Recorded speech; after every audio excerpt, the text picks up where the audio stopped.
जी, वाहिगुरू जी का खालसा वाहिगुरू जी की फतेह। सरदार हरभजन सिंह चाया साडे लोकल संघ के डिस्टिंग्विश मैंबर ने, उन्होंने मेरी शिकायत लाई सी भी तू जी 5 मिनट की लिमिट रखी सी वो तो बहुता बोली जाते हैं। तो मैं चाह साहब बेनती करूँ भी 5 मिनट तो बहुता टाइम नहीं लेना, तो हम थोड़े नाल विचार साझे कर। वाहिगुरू जी का खालसा वाहिगुरू जी की फतेह।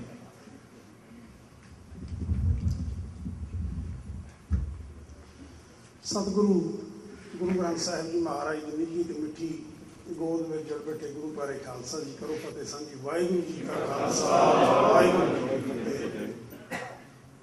31 जुलाई को माता जी अपना 88 साल जीवन पूरा करके इस संसार में अलविदा कह के गुरु महाराज के चरणों में जा राजे हैं। यह अटल सच्चाई है। साडी संसार तल पर रहिंदे होया ये कंप्लेन होंगी है कि भी ये बड़ी अणहोनी हो गई। तो गुरु ग्रंथ साहिब जी महाराज का वचन है, गुरु तेग बहादुर जी महाराज कहते हैं कि जो उपजो सो बिनस है पर वो आज के काल, जिहड़ी चीज़ उपजी है उन्हें बिनसना है। जो भी चीज़ साडे सामने भी असीं वेखदे हैं उन्हें एक दिन संसार तो जाना है, तो जाना भी जरूरी है। उहदे वास्ते चिंता करने की जरूरत नहीं है। चिंता तक कीजिए जो अणहोनी होए, एहो मार्ग संसार को नानक थर नहीं कोई। ये चिंता तां करिए जे अणहोनी हुई होवे, ये होनी है और आप सारी कीमत लगे हुए हैं। सिर्फ आप अपनी वारी की उड़ीक कर रहे हैं कि वारी आपको अपनी कोई न बंदे। तीर हुक्म है, अटल है। सो उस माता जी जिन्हों बारे मेरे तो पहला जिन्हें भी बुला रहे हैं सारे ने बहुत कुछ कहा, अपने अपने तरीके नाल श्रद्धांजलि भेंट की। माँ के बारे बहुत कुछ लिखा गया, बहुत कुछ लिखण नूं पढ़न नूं मिलता है कि 17 हन कि माँ जैसा घनश्यामा बूटा मैनू किधरे नज़र ना आवे। कि माँ एक ऐसा बूटा हुंदा है जिहदे असीं दर्शन नहीं कर सकते होंदे, पर उहदे नालों जिहड़े टुटे हुए फुੱਲ दूर दूर देशों विदेशों तक जो पहुँच जाते असीं उन्हां दी खुशबू जरूर माणदे हाँ। जिन्हां विचों एक हन डॉक्टर मलकीत सिंह, मेरे बहुत नेड़े दे क्लोज मेरे छोटे वीर भी हैं तो मेरे यार भी हैं। ये नाल मैं 1991 पहली बारी न्यूयॉर्क जो मिलिया, परेड पर आए सन, उत्थों मैं इन्होंने इन्विटेशन कार्ड दिता तो फिर ये मेरे को पहली बारी वाशिंगटन डीसी जो आए है, ये मैनू अपने आप से मैं माण महसूस कर सकता कि इन्होंने मैं लैके आया। और उस तो बाद 2-3 साल वैसे ही इदा आते रहे, तो फिर असीं इन्हों के नाल इन्हों जो भी कैपीटल के उत्ते किसी कांग्रेसमैन नूं जां असीं किसी सैनेट नूं मिलना, मैं इन्हां दे नाल हमेशा जांदा रहा। हर माँ की ख्वाहिश हुंदी है कि मेरी कुख तो पैदा होने वाला बच्चा उहदे विच इन्हां 3 गुणां दे विचों एक गुण जिहड़ा वो जरूर होवे। जननी जने तो भगत जन क्या दाता क्या सूर, नहीं तो जननी बाज रही काई लवावे नूं। कि जां वो भगत होवे जां वो सूरमा होवे, नहीं तो वही कुख नूं कहंदी भी इदू ना ही जमे तो ठीक है। सो ये मैं गुरु महाराज की हजूरी के खड़ के सच कहने की जरूरत करदा कि ये 3 गुण, वैसे तो एक गुण हर एक इंसान सुनता कि इन्हां च एक भी नहीं होंदा, अद्धा गुण ही होंदा। ये 3 गुण जिहड़े ने ये डॉक्टर मलकीत सिंह दे विच हन।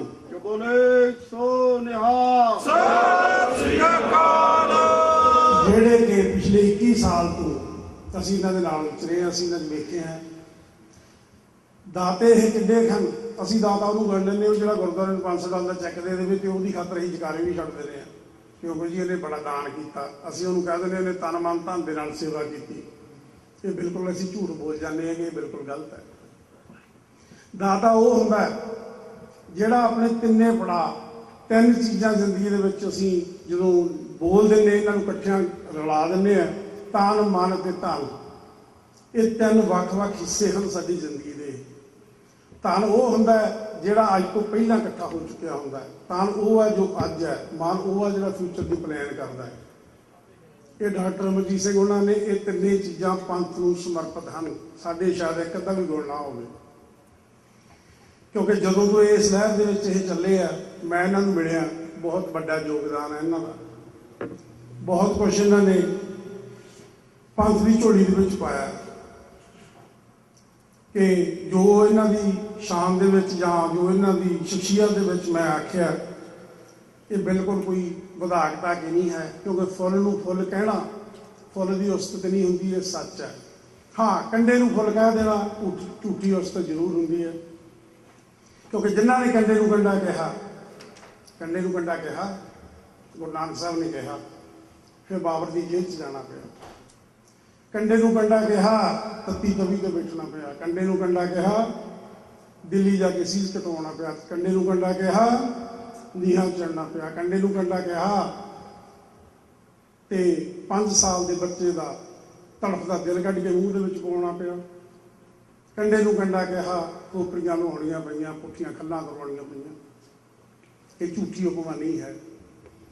सो अज असीं सारे भी जिन्ने बुलारे पहलां बोले आ, सारिਆਂ ने यही गल आखी है कि डॉक्टर मनजीत सिंह उन्होंने बहुत देन है, पर अज साडी भी एक जिम्मेवारी बनती है, सारे जिन्ने भी इत्थे बहुत बहुत सुलझे सरुते सुलझे विद्वान सज्जन बैठे ने देश प्रदेश के विचों आए, कि माता नूं सच्ची श्रद्धांजलि ये होएगी कि उन्हां दी कुख दे विचों पैदा होया ये हीरा जो उन्होंने खालसा पंथ की झोली दे विच पाया, ये सानूं अज इस हीरे नूं सांभण की लोड़ है। जिस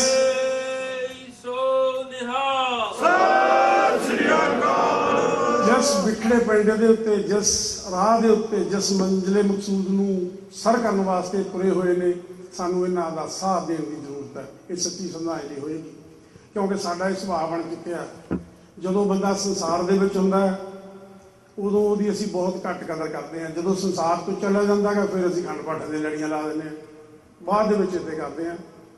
सो अज इन्हां दी जिहड़ी इह कलम दे इन्ने धनी ने, इन्ने विद्वान ने, इन्ना कुछ इन्हां ने सिख पंथ दे विच लिखिआ, सिख कौम लई लिखिआ, और उस ब्राह्मण रूपी दैंत का मूँह तोड़न का जवाब दिता, चाहे वह खालिस्तान कालीन के थले होवे, ते चाहे वह चढ़ती कला का एडिटोरियल पेज होवे, चाहे रेडियो के उत्ते इन्होंने होस्ट किया होवे।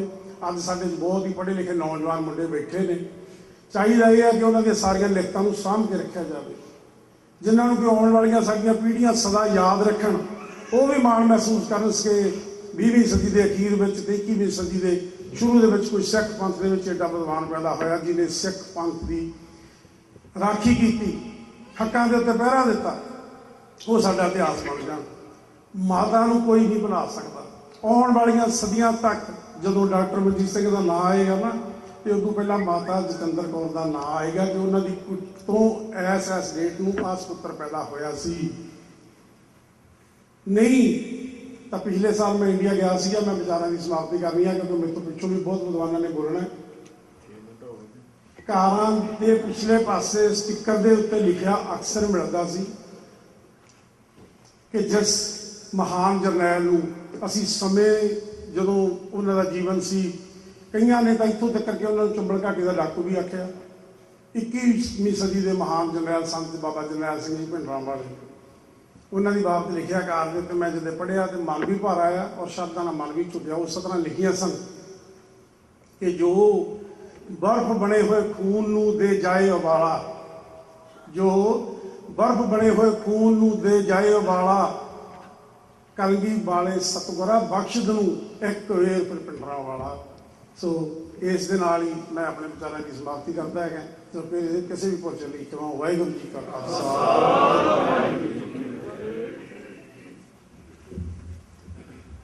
वाहिगुरू जी का खालसा वाहिगुरू जी की फतेह। चहल साहब नाल मेरी एक अंडरस्टैंडिंग है कि जदों टाइम बहुता लै लेंदे आ, अगली बारी जदों मैं इन्हों टाइम देना उन्ना टाइम है उन्होंने चो कट लेना। अज 5 मिनट की बजाय 9 मिनट बोल के अगली बारी मैं 4 मिनट इन्हों के कट लेने हैं। हुण सरदार हरबंस सिंह ढिल्लों यूनिवर्सिटी कैलीफोर्निया तो, जिहड़े कि डॉक्टर मनजीत सिंह फैमिली के पिछले 50 सालों तो फैमिली फ्रेंड ने, वो आए हुए ने आप जी नाल विचार साझे करनगे। वाहिगुरू जी का खालसा वाहिगुरू जी की फतेह।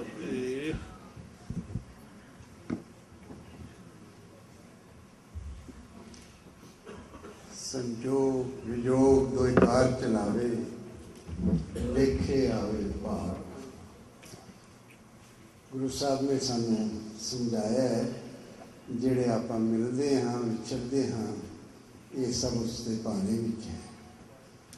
ਤੇ ਮੈਨੂੰ ਸੁਭਾਗ ਪ੍ਰਾਪਤ ਹੋਇਆ ਕਿ ਅੱਜ ਤੋਂ 52-53 ਸਾਲ ਪਹਿਲਾਂ ਇਸ ਪਰਿਵਾਰ ਦੇ ਨਾਲ ਸਾਡਾ ਇੱਕ ਸਾਂਝਾ ਪਰਿਵਾਰ ਬਣ ਗਿਆ। ਤੇ ਇਸ ਪਰਿਵਾਰ ਤੋਂ ਇਸ ਮਾਤਾ ਜਤਿੰਦਰ ਕੌਰ ਤੋਂ ਅਸੀਂ ਉਸ ਟਾਈਮ ਤੇ ਬੜੀ ਪ੍ਰੇਰਨਾ ਲੈਂਦੇ ਰਹੇ। और इन्हों के पिता सर लहना सिंह एक चंगे ऑडिटर सन, चंगे मेल मिलाप वाले और सारे नाल उन्होंने साथ सानू प्राप्त होया जिथे असी सांझे प्रोग्राम करते सी। मैं करते सी वो आते सी, वो करते सी, वो आते सी, क्योंकि असी दोनों पब्लिक लाइफ से। तो मेरे परिवार नू बड़ा फायदा होया कि मेरे बच्चे ते भी उन्होंने गलों का असर होया, क्योंकि वो माता उन्होंने मैं चाची जी कहते प्यार, तो उन्होंने चाचा ये मैनू वीर जी कहते सन। तो मैनू कई बार घर कहना कि तुहाडे दोस्त तुहाडे वीर तो बड़े छोटे हैं। मैं कहा छोटे नहीं, बहुत बड़े हैं, क्योंकि इन्होंने छोटे होंगे ही मुखी कहते थे। घर के सारे इन्होंने मुखी कहते थे। सूरह जमदियां तिखियां इन्हों की यह गल अज नहीं बन गई। 7 साल की उम्र च इन्हों के पिता जी ने स्पीच लिख के देखी, इन्होंने बड़ी कमाल की बोली गुरुद्वारे।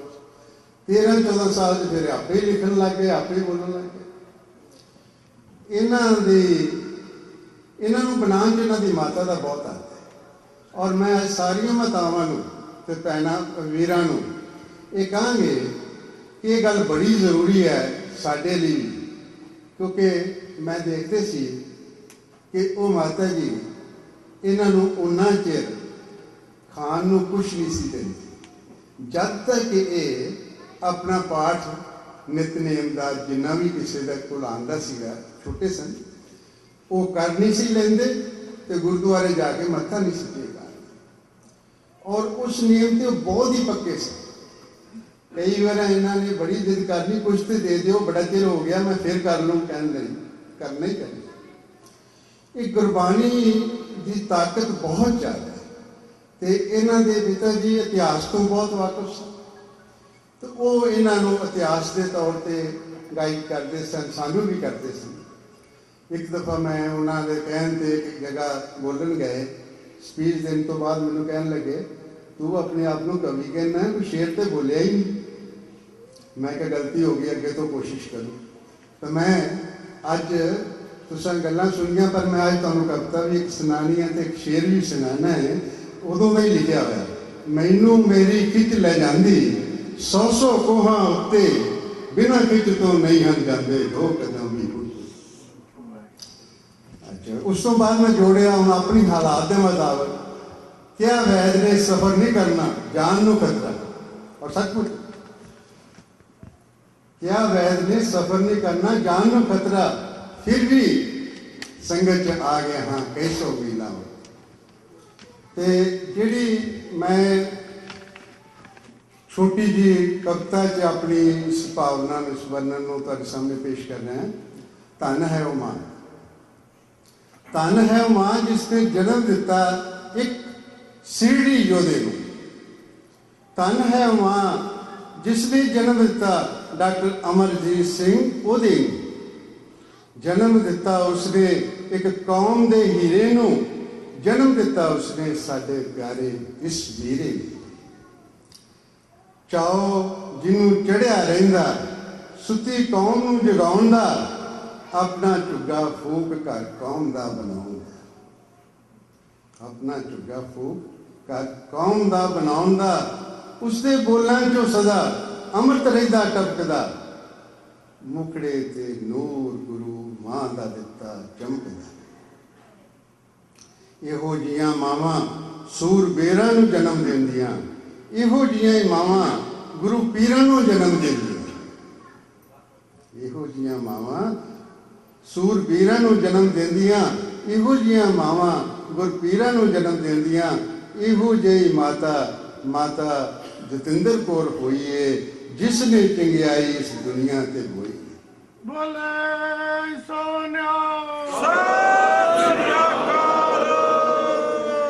स्वर्गीय इस माता प्रति रखिया जो खंड पाठ सी उसका भोग अज पिया पूरा होया जापसी। आपां सारे रल के करिए अरदास जी होवे माता जतिंदर कौर दा सचखंड विच वास। होवे माता जतिंदर कौर दा सचखंड विच वास जी। सुखी वसे उसका सारा परिवार जी। सांभी रखन उसदे दिते गुण ते विचार। श्रद्धांजलि अर्पण करन पुजे जो मित्र वीर जी। श्रद्धांजलि अर्पण करन पुजे जो मित्र वीर जी। डॉक्टर अमरजीत सिंह नूं देन आए धीर जी। सारियां दा असीं करिए धन्नवाद जी। सारे रहो खुशहाल ते आबाद जी। सारे रहो खुशहाल ते आबाद जी।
वाहिगुरू जी का खालसा